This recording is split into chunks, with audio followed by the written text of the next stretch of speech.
Hey, welcome back to my channel. So today I'm going to take you through my hypertrophy calisthenics workout. We're going to start the warm-up in just a second. Every segment starts with a beep and a short description that I suggest you read as to what exercises you will be doing. So here we've got 10 to 20 push-ups. Now moving back to the principles, like many of you, I've been affected by COVID and its restrictions on my health and lifestyle. So I designed this because I'd lost quite a bit of weight for me, about 5 to 7 pounds of just lean muscle mass over the course of the pandemic, and I wanted to gain that back. I'm happy to say that I have gained it back in the 3 months since I focused on strength building calisthenics and hypertrophy and mass building calisthenics. And these are some of the exercises I've been using for that. I've actually included, I was going to do a shorter version of this, but I decided to include the full workout so you can follow along if you want.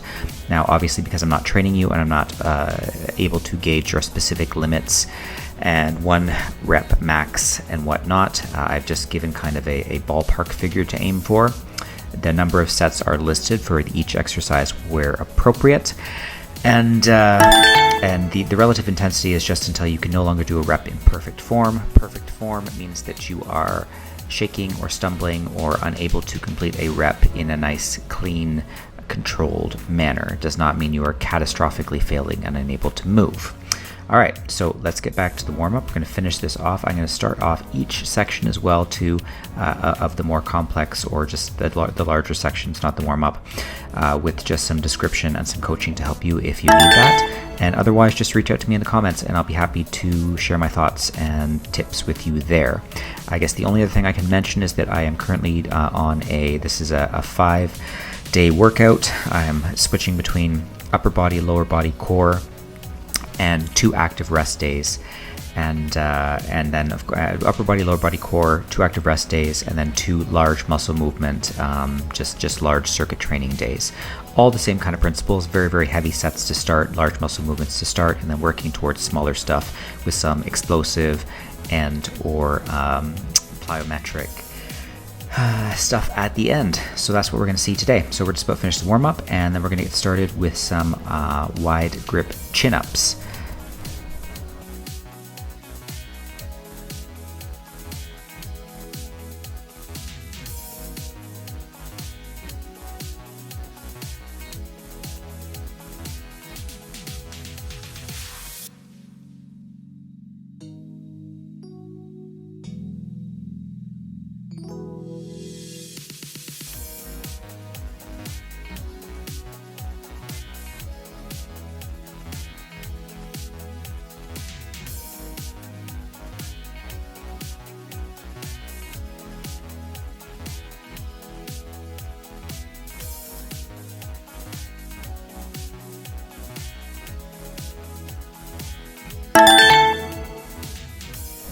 For our first set, we are doing wide grip chin-up, so nice tight grip.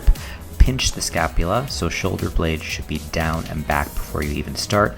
Try and get a nice wide range of motion and make sure you get your chin, just like you can see in the mirror there, over the bar, all right? Try to keep your body again as straight as possible. Flex your core, flex your glutes, flex your hamstrings, flex your quads, just to try and keep everything straight as you pull up. So for this, as with the following couple of exercises, we're going to be doing 8 sets of 8 to 10 reps. If you can only do 5, that's fine. Just do what you can. The point is that you hit that maximum wall. Again, maximum does not mean catastrophic failure. Maximum means you can no longer do it in nice, clean form. You can struggle. I still want you to struggle. Like, I think struggling out, squeezing out that one last rep is definitely important. But if you're wobbling all over the place and your arms are rubber, or you cannot maintain good form, or your core is completely collapsed, that's a sign that you have hit failure. So that's what we're going to push to with each of these, and you can see this as we go on. Like, I will fail the last rep, and that's when I know to stop. The last point of note that I'll make is that I'm doing this on my own count and timing, which is generally a 1-1-1-1, so 1 second for each component of the motion, the negative, the contraction, the hold, and the positive. All right, so that's how I'm timing this. If you happen to finish a bit earlier than me, that's fine. There are timestamps in the pinned description, and I would suggest that you check them out and just skip ahead to the relevant sections if you have finished early. Or obviously if you're lagging a little bit, that's fine. Take longer breaks and just pause the video where you need to.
Korean dips are slightly different from your average Roman chair dip. So you're going to notice that I'm going to keep my elbows tight against my body. I'm going to try and look straight ahead, push my chest out, and I'm going to drop my chest until it touches, just about touches the front bar there. All right. So, but basically I'm going to come down until my upper arm, the humerus, the bone in that arm, is parallel with the ground. That's how you know that you've gone far enough. It's like mine, I'm actually going a little bit lower, which is a little bit harder, and that's fine too.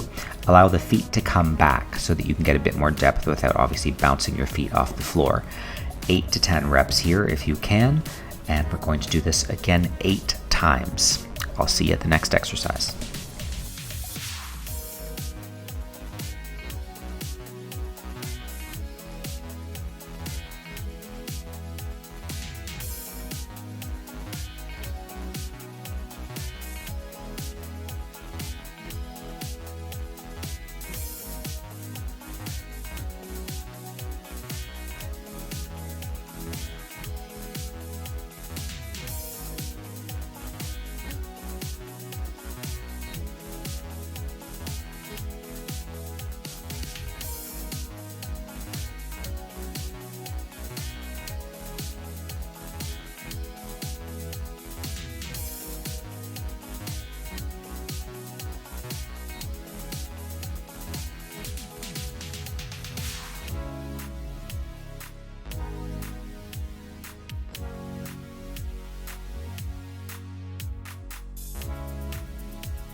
So here we have a combo of 4 exercises done back to back: a lever, a windshield wiper, a body curl, and a knee tuck. Okay, aim for 10 reps each.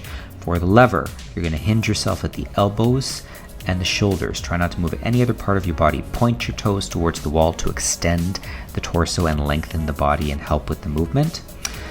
Second thing that we're going to do is going to be windshield wipers.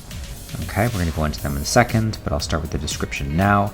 You're going to hang off the bar, lift your feet towards the ceiling, keep a nice tight line with your back, and then rotate your hips, pointing your toes, or more, don't really point your toes actually, sorry, just sort of pivot at the hips and swing left to right, okay? So try and tap the sides of your heels, each heel off a wall. I have one wall there and then an invisible wall on my right, okay?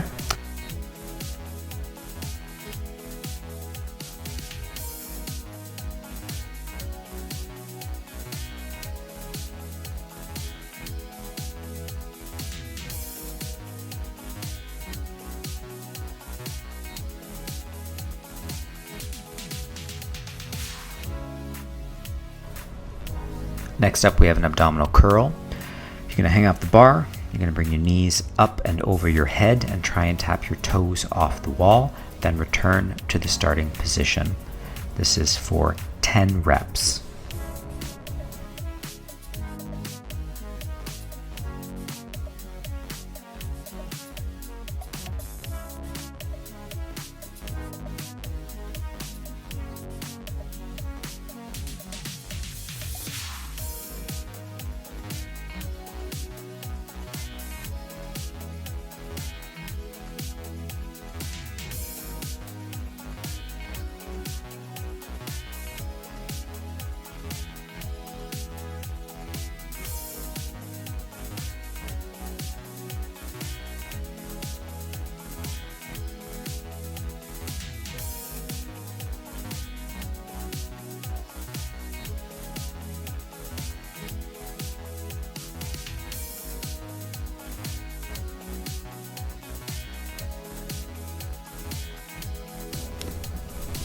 And lastly, we have a knee tuck. So you're going to hang off the bar. Once again, this should be a familiar starting position.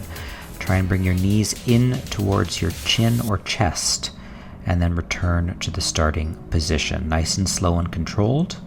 We're going to do this for about 10 reps again.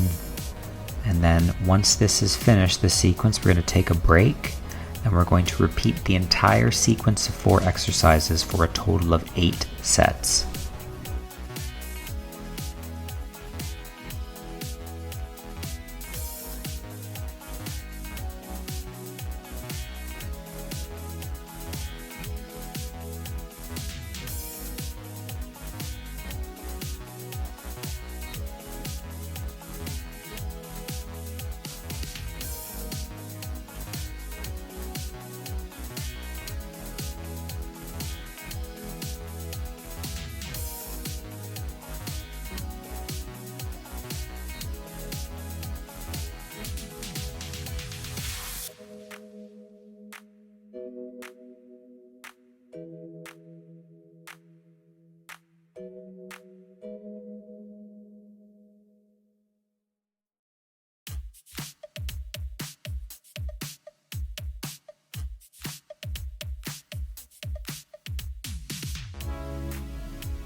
Headbangers. These are one of my favorite exercises for forearm strength and size. So we're going to switch from pronated to supinated grip, which is just overhanded to underhanded, the fancy terminology for that. You can see that I'm lifting myself up to the bar. I'm kind of staying in that contracted position of a half chin up, and I'm tapping my forehead. You can, you're supposed to bang your head off the bar, but I wouldn't recommend that. So just bring your head as close to the bar as you can, and then push back again while keeping the body steady. That is a headbanger. We're going to do 10 to 30 of these. This is the one exercise where we're going to go a bit faster and break with traditional kind of counts. Looks like we have a cat break coming up. Yep, there's my little baby kitten. Believe it or not, that little guy is 7 months old and 15 pounds. So if you don't know anything about Maine Coons, this guy's going to be probably about 35 pounds when all is said and done. They grow for 4 years, so he still has almost 3.5 years left to grow.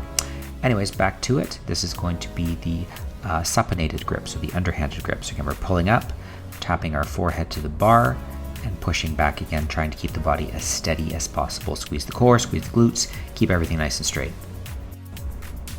The next few series of exercises, by the way, are all 4 sets. So here we only have 4 sets, okay, of pronated and then supinated grip headbangers.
Skullcrushers. These are a fantastic core, delt, tricep exercise. So we're going to start by lining ourselves up in a straight line. So when you're fully extended, you should have a nice clean line with the body. See how straight my body is there? And again, there's just one kind of axis of movement, which should be at my elbows. My shoulders should be locked and firm and tight. And I'm going to bend at the elbows and try and tap my head off the bar. Again, kind of like the last of the headbangers, we don't really smash your head off the bar, just come very, very close to it, to graze it, if you will, at your own peril. This again is 4 sets, all right? So 4 sets of anywhere from 8 to 10 reps, depending upon your strength.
Here we have another 4 exercise multi-set. We're going to do a chin-up hold, follow that with a left and right arm, single arm chin-up.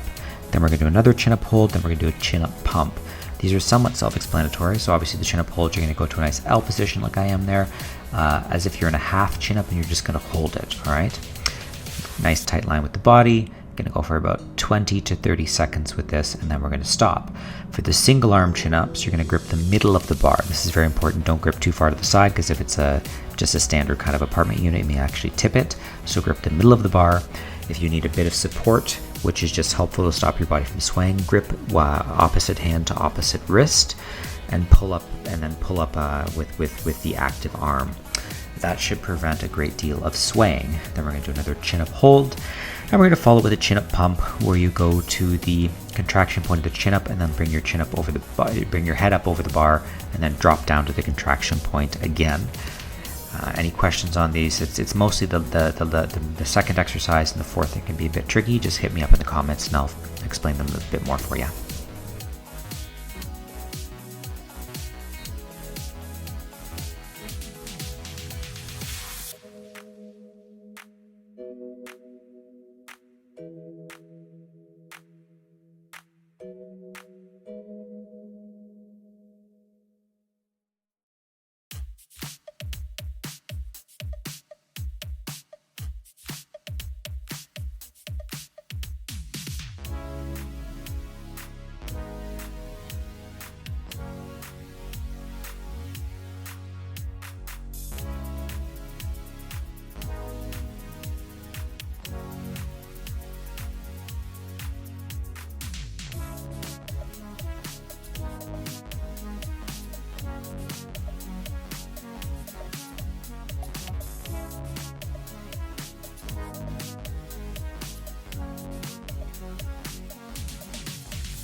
Okay, we're almost done. We're on to some floor work now.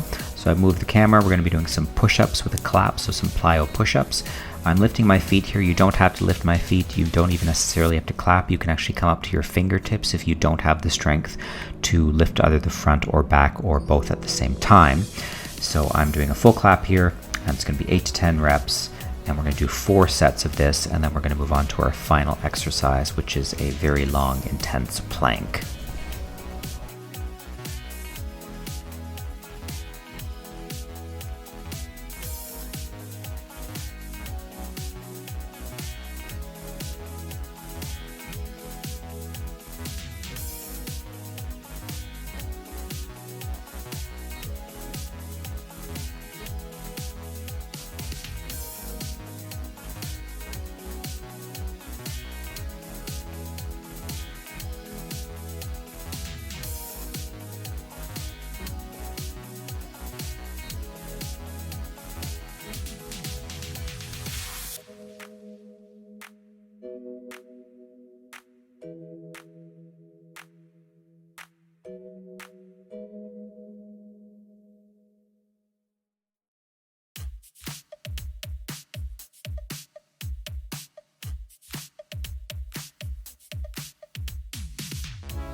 All right, the final exercise. So this is a 4-minute plank. It's actually about 4 minutes and 15 seconds because I had to set the timer and then gave myself some extra time.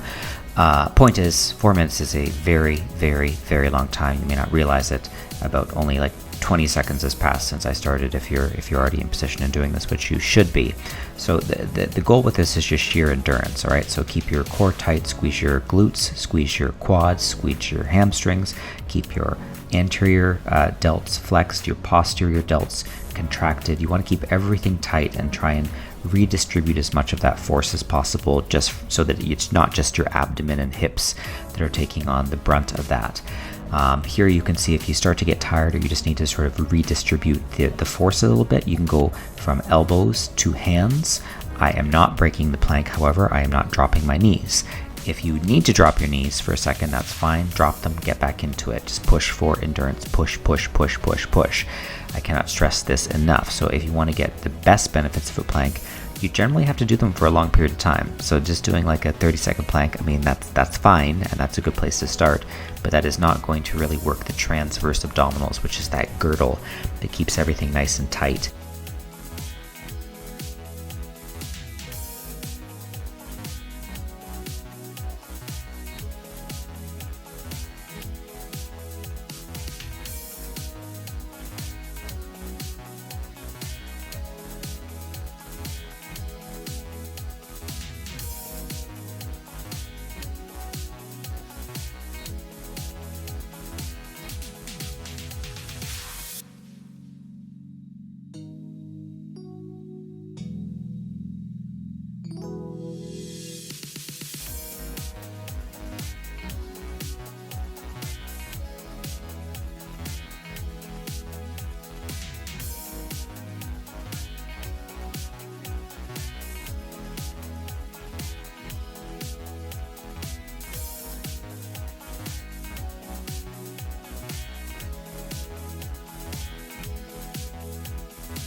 All right, you made it. I will see you all again soon with a lower body component workout, and then a core workout, and then the multi-exercise circuit that I do as well. Stay safe and healthy. Bye-bye.